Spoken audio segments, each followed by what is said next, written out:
ওর মধ্যে বড় হওয়ার একটা স্বপ্ন আছে, সেই স্বপ্নটা আমি পূরণ করতে চাই। যদিও আমার ক্ষতি হবে আপনার সাথে ব্যবসা করলে, তবু আমি আপনাকে আমার ব্যবসার পার্টনার করতে চাই। তবে একটা দলিল আমি করে দেব, আর সেই দলিলে আপনার বাবাকে সই করতে হবে।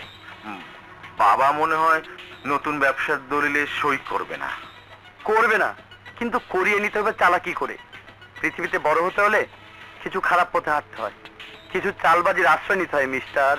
কিন্তু নো কিন্তু ডার্লিং, তুমি আমার জন্য এইটুকু না করলে আমি আর তোমার সংসারে ফিরে যাব না। Good.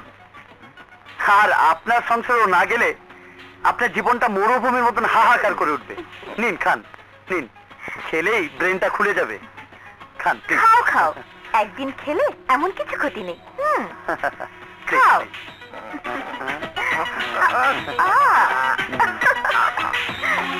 Very good, very good.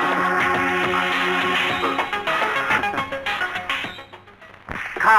না না দোস্ত, আমি জীবনে কোনোদিন মদ খাইনি। আরে মদ না, এ হলো অমৃত সুধা। খেলা এক প্যাক পেটে ডালবি, তোর মুখ দিয়ে সব যন্ত্রণা ফট করে বের হয়ে যাবে। মনে হবে তুই স্বর্গে যাচ্ছিস। মদ খেয়ে যখন তুই বাসায় ফিরবি, তখন তোর বউ লেজ গুটিয়ে পিছে পিছে ভয় চলতে থাকবে। বউ ভয় পাবে? হ্যাঁ, মাতালকে ভয় পায় না এমন কোনো বউ আজ পর্যন্ত দেখিনি। তাহলে খাবো? খা।